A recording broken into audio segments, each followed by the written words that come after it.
বিয়ে বাড়িতে বরপক্ষ হয়ে আমরা কি খেয়েছি? ১ম এ দেখলাম প্লাস্টিকের একটা বক্সে করে ওরা নাস্তা দিয়েছে। নাস্তায় ছিল কেক, কমলা, সিঙ্গারা আর লাড্ডু। আমি সিঙ্গারা আর লাড্ডুটা খেয়েছিলাম। কেক আর কমলাটা ভাবলাম পরে খাবো। কারণ এরপরে চলে আসলো একদম গরম, গরম কিশমিশ দেওয়া পোলাও। বিয়েবাড়ির এই পোলাওটা খেতে কিন্তু অসাধারণ হয়। আর সাথে ওরা দিয়েছিল চিংড়ি মাছ দিয়ে ইঁচড়।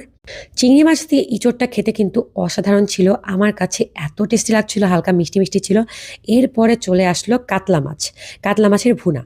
আমি একটা পেটি নিয়েছিলাম কারণ আমার কাছে পেটি এমনি অনেক ভালো লাগে।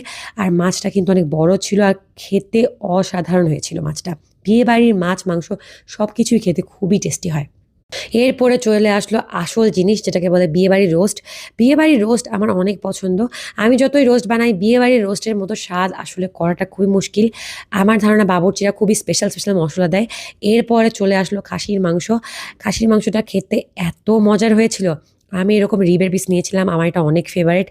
খাসির মাংসটা দিয়ে খুব সুন্দর করে খাওয়ার পরে সবশেষে আমি খেয়েছিলাম কোক, পান মসলা আর দই। ধন্যবাদ ভিডিওটি দেখার জন্য।